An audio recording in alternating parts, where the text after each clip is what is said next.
Hope you enjoy hearing a little bit from the Old Testament, although we're not familiar with it, but this is a fascinating, intriguing stories here.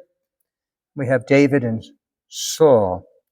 David now is going to be the king. Saul is the king right now, and David will be designed by God to replace him. And let's see what happens. When David and Saul approached, on David's return after slaying the Philistine, women came out from each of the cities of Israel to meet King Saul, singing and dancing with tambourines, joyful songs, and sistrums. The women played a song. Saul has slain his thousands, and David his 10,000s. Saul was very angry, resentful of the song, for he thought, they give David 10,000s, but only thousands to me. All that remains for him is the kingship. And from that day on, Saul was jealous of David. You have my Sunday reflection this coming Sunday. We spoke about being jealous and envious and how two people weren't. John the Baptist was not envious that Jesus came and drew his disciples from his following, and then Andrew as well, who's in the shadow of his brother Peter. Here we have Saul, who's the king, and he's threatened by David. Now David's strong, handsome, robust, and he killed more people than Saul. Now there's the jealousy. Jealousy is terrible. You go through the capital sins, being anger, lust, gluttony. There's pleasure in those sins, at least momentarily, all right? Even anger. When you get angry and you have an outburst, at that moment, releasing the anger, it does feel good, I think,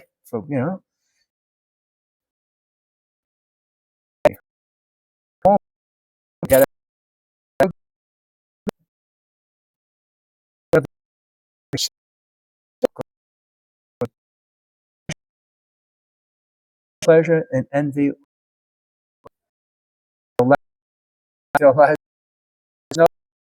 There's no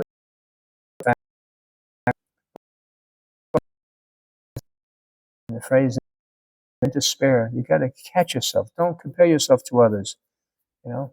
You have your role that God has placed you. Sometimes I think about, you may have heard of Father Mike Schmitz, a wonderful, wonderful priest.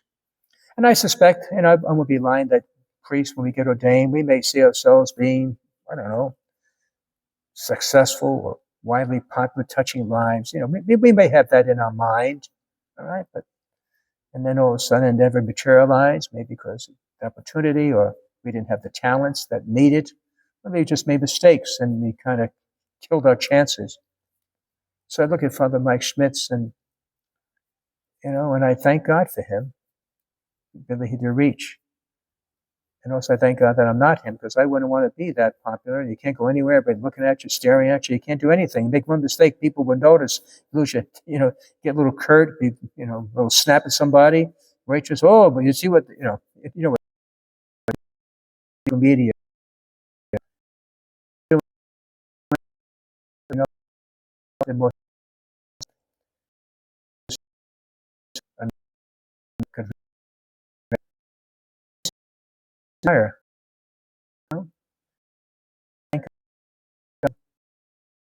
You do what's called you prepare anyway. We all God has